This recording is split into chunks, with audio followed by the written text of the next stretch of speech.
En un tranquilo pueblo de Carolina del Norte se estaba gestando un secreto, uno que conmocionaría a la nación. Esteban Plattl, un hombre con un pasado oscuro, y su hija Katie Fusco, una joven que buscaba su identidad, se encontraron unidos por algo más que el amor familiar. Una reunión familiar se volvió una relación prohibida, causando una tragedia inesperada. Amor, obsesión, traición y asesinato. No es solo un crimen, es una pesadilla oculta tras puertas cerradas.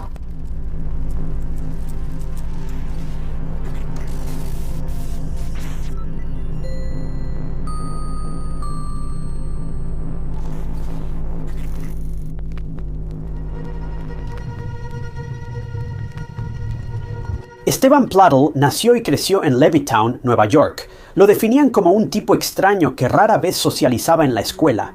Era callado y a menudo era acosado por los demás estudiantes. Bueno, avanzando rápido hasta 1995, cuando Esteban tenía 20 años, estaba en una sala de chat en línea cuando conoció a una chica llamada Alisa de San Antonio, Texas. Había un problema. Alisa tenía solo 15 años cuando conoció a Esteban, pero empezaron a hablar y todo avanzó rápido. En resumen, Esteban viajó de Nueva York a Texas, fue a la casa de Alisa y exigió oficializar su relación. Era evidente que Esteban, de 20 años, manipulaba a Alisa, de 15. Hasta los padres de Alisa se sorprendieron por la situación. Pero por alguna razón no impidieron que Alisa se fuera a Nueva York con Esteban. Y antes de que nadie se diera cuenta, Alisa, con 16 años, quedó embarazada. Ahora, esto ya era un poco problemático porque Alisa seguía siendo menor de edad y ahora, en 9 meses, iba a ser mamá. Todo pasó tan rápido que a todos les daba vueltas la cabeza. Fue totalmente inesperado. Bueno, las cosas solo empeorarían a partir de aquí. Alisa pronto conocería mucho más de la persona que era Esteban.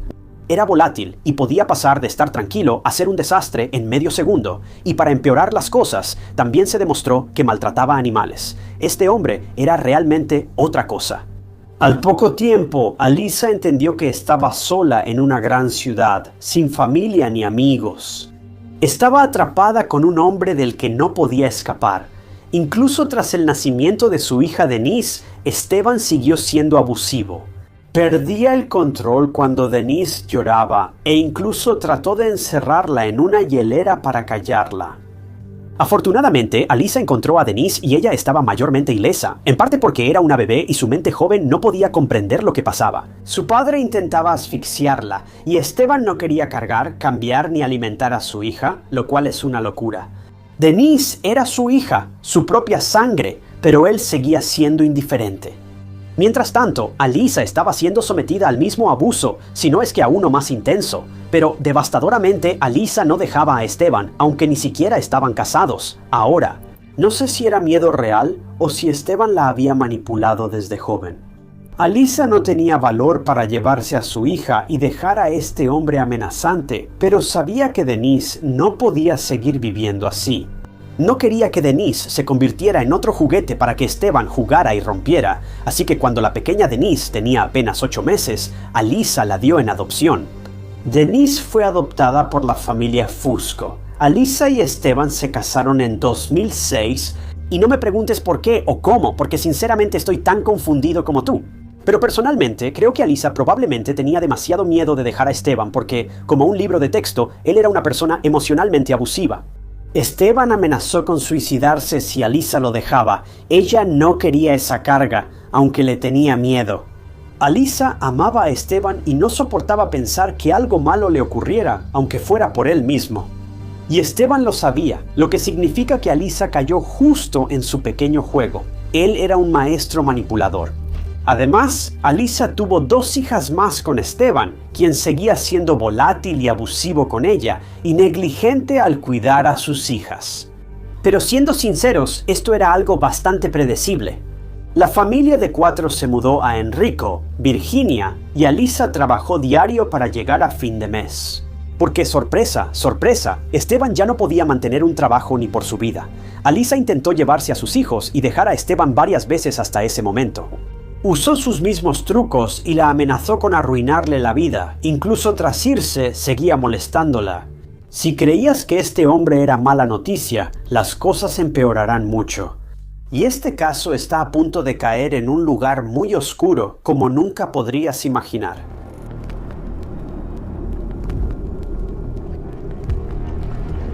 Mientras Alyssa vivía con Esteban, Denise recibía el cariño de sus padres adoptivos, Antonio y Kelly. Fusco recibió a Denise en su casa de Dover, Nueva York, y cambió su nombre legalmente a Katie, dándole un nuevo comienzo. El cambio de nombre fue simbólico y representó un nuevo inicio para Katie Fusco. Katie creció en un hogar común, amaba tanto a los animales que intentaba ser vegetariana siempre que podía. Le gustaban el arte y la escritura. Fue porrista en la preparatoria Dover y planeaba estudiar arte en Dutchess Community College para trabajar en publicidad en línea. Katie tenía muchos planes y es conmovedor ver lo lejos que llegó desde que fue criada, si es que así puede decirse, por Esteban. De estar en un hogar inestable y un ambiente inseguro, donde su propio padre atentaba contra su vida y no dudaba en hacerle daño, a ahora estar en un hogar amoroso y estable con padres que la adoraban y una vida normal. Antonio, su nuevo papá, fue oficial retirado en el Instituto Correccional Federal en Danbury, Connecticut, y Kelly, su nueva mamá, era secretaria. Ya tenían una hija, pero eligieron adoptar a Katie en vez de otro hijo biológico. Los Fusco eran una familia normal y feliz. Eran exactamente el tipo de padres que Katie necesitaba. Katie tenía muchos sueños y ambiciones, y su talento para la creatividad era innegablemente fuerte. Ella solo tenía 16 años y sus palabras transmitían más emoción, poder y sentimientos conmovedores que cualquier obra literaria reconocida. Realmente era una joven muy talentosa. Terminó la preparatoria en 2016 y esperaba ir a la universidad.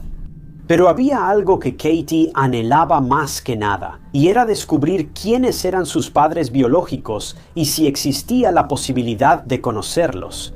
Katie tenía 18 años cuando sintió el deseo de buscar a sus padres biológicos. Ahora vivía en un hogar feliz con todo lo que siempre quiso. Sus padres, ambos doctores, eran geniales y tenía una gran relación con su hermana.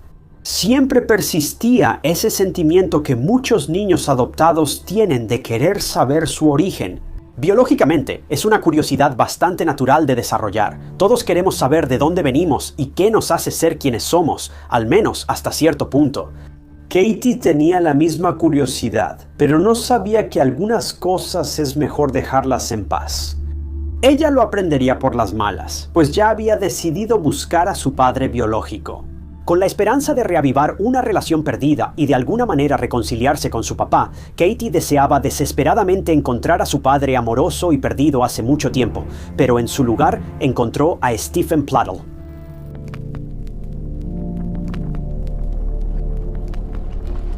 En agosto de 2016, Katie halló a su mamá Alyssa en Facebook y le escribió: "Estoy seguro de que Anthony y Kelly le dijeron a Katie sobre sus padres biológicos. Ella sabía que era adoptada y tenía algo de información sobre ellos.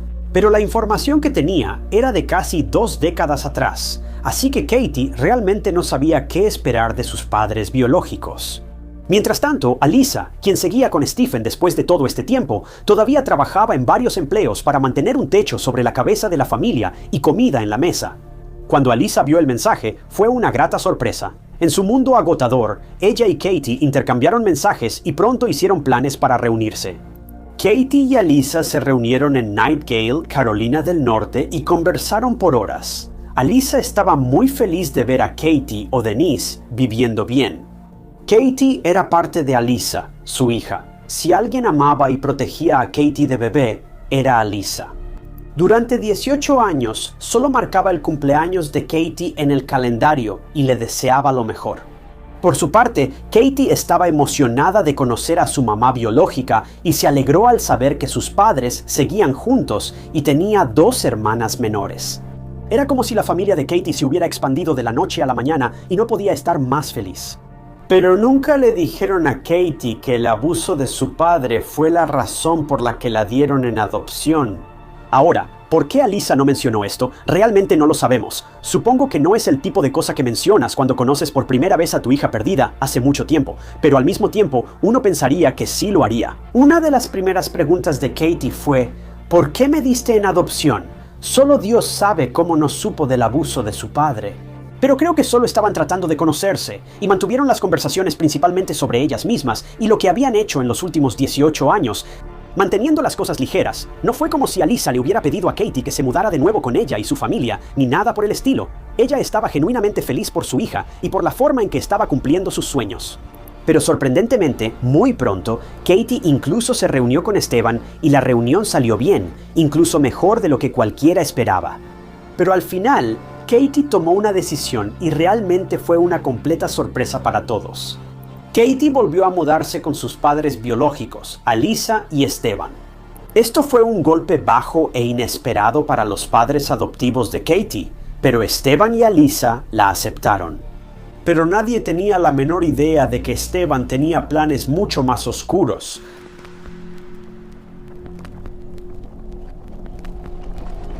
Después de conocer a sus padres biológicos, Katie de repente cambió de planes, y esto involucraba toda su vida.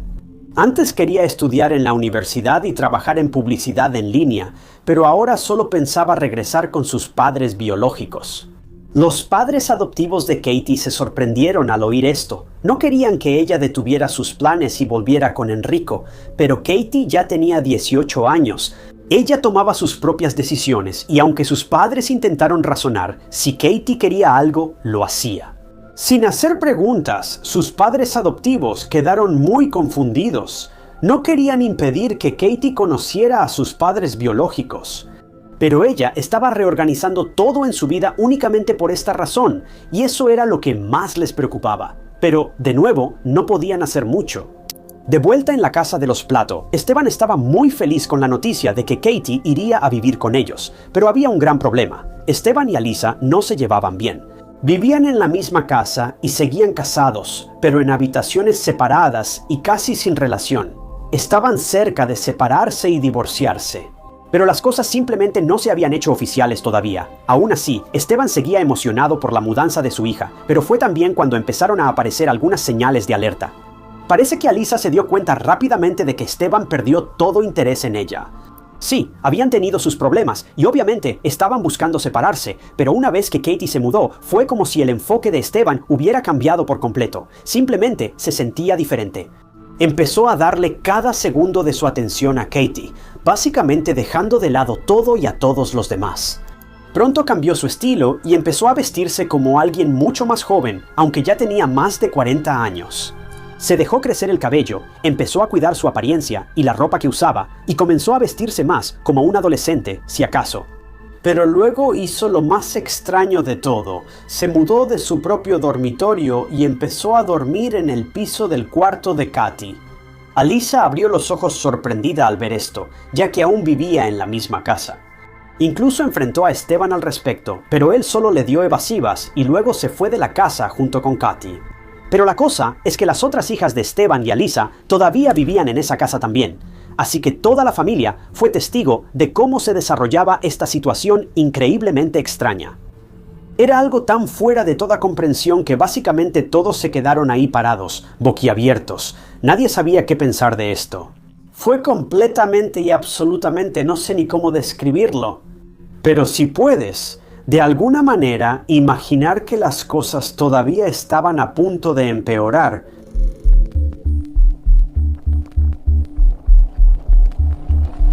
Alyssa dejó la casa Plato en noviembre de 2016 y compartía la custodia de sus dos hijas con Stephen.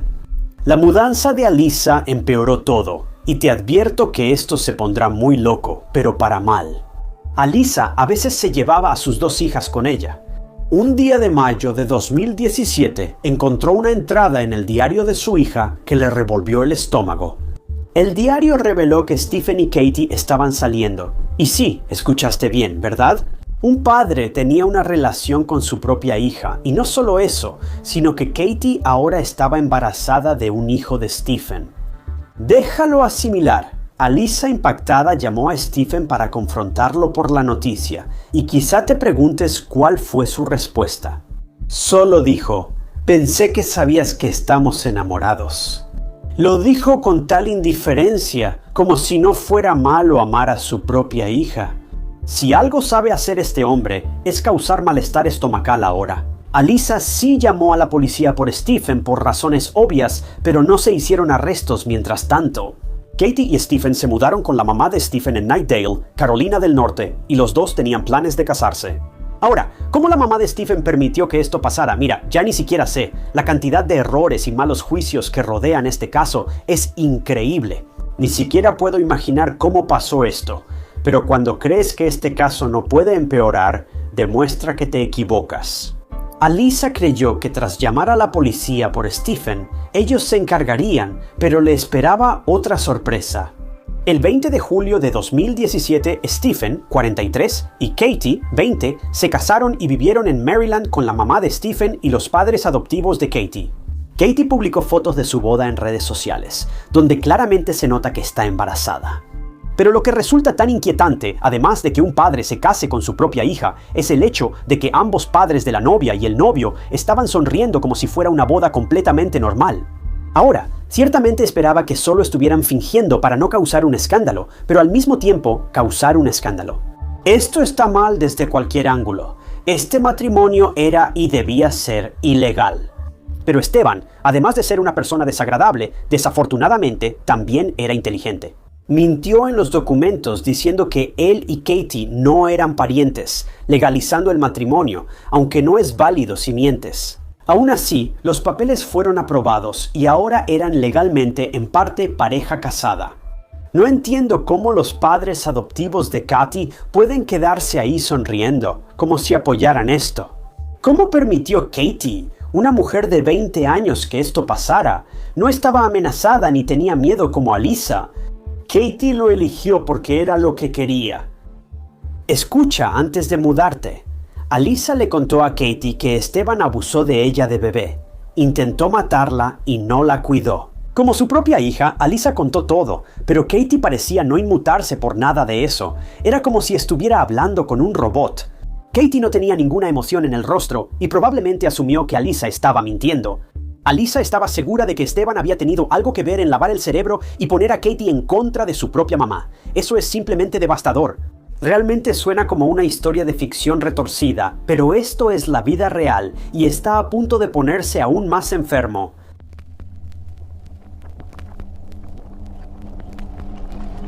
Menos de 2 meses después de la retorcida boda, el 1 de septiembre de 2017, Katie dio a luz a un niño, a quien llamó Bennett Plattel. En enero de 2018, Esteban y Katie fueron arrestados por razones obvias.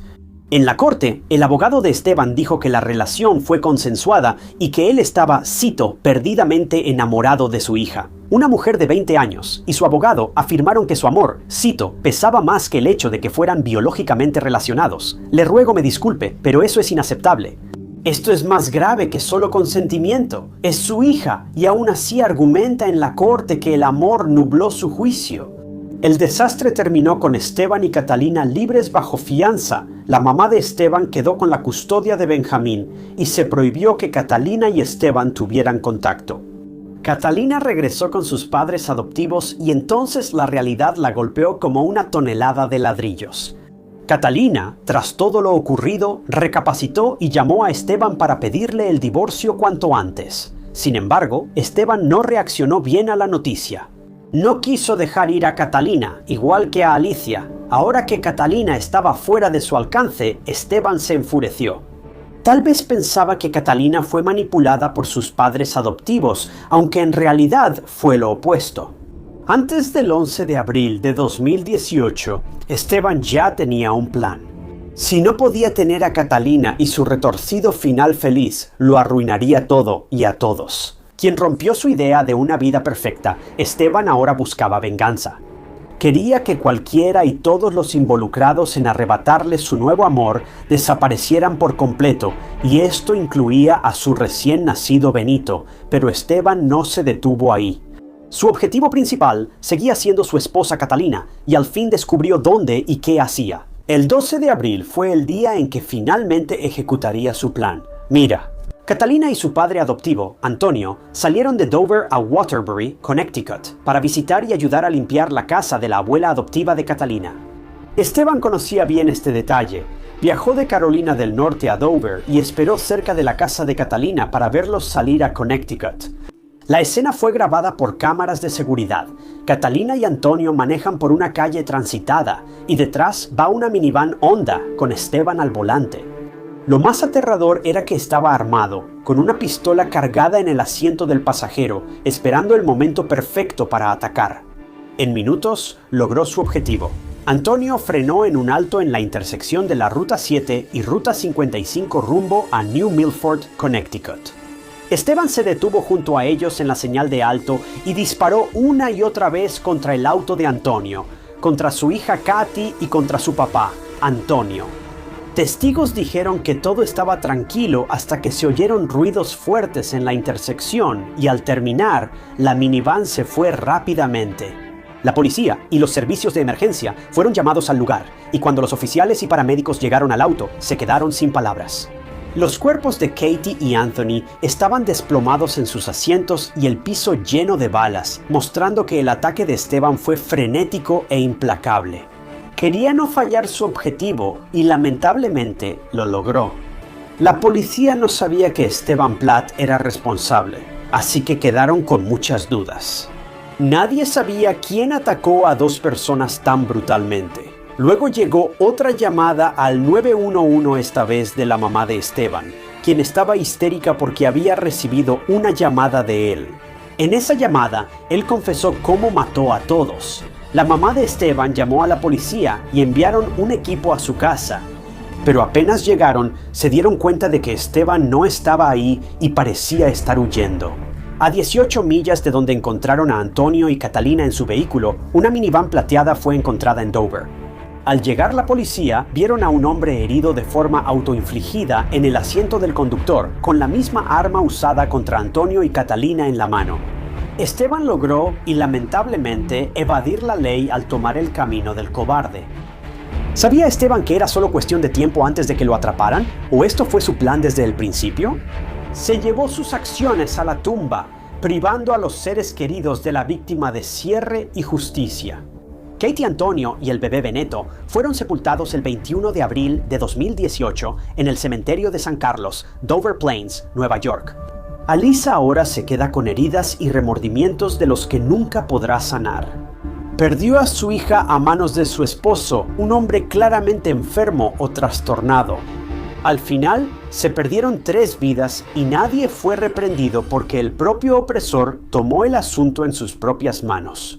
Casos así no tienen lado positivo. No ofrecen un cierre, realmente no nos enseñan nada más que monstruos, asesinos, homicidas, como quieras llamarlos. A menudo están escondidos a simple vista.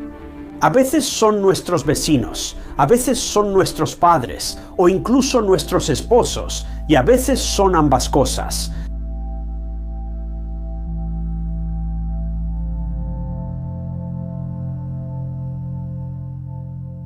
Gracias por escuchar otro episodio de Historias de Crímenes Reales. Agradezco especialmente a miembros como Tim Brown y Melissa Baldwin.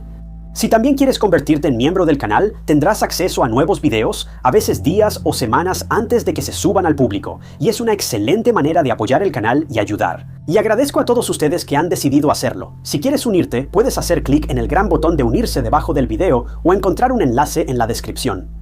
No olvides que la camiseta de Nunca es un maniquí ya está disponible en el enlace abajo. Cada compra apoya el canal y recibes una camiseta genial. Pero como siempre, si te gustó este video, checa este otro caso interesante que cubrí y no olvides suscribirte. Es totalmente gratis y solo te mantiene al tanto de todos mis futuros videos. Soy Ty Knots, nos vemos en el próximo video.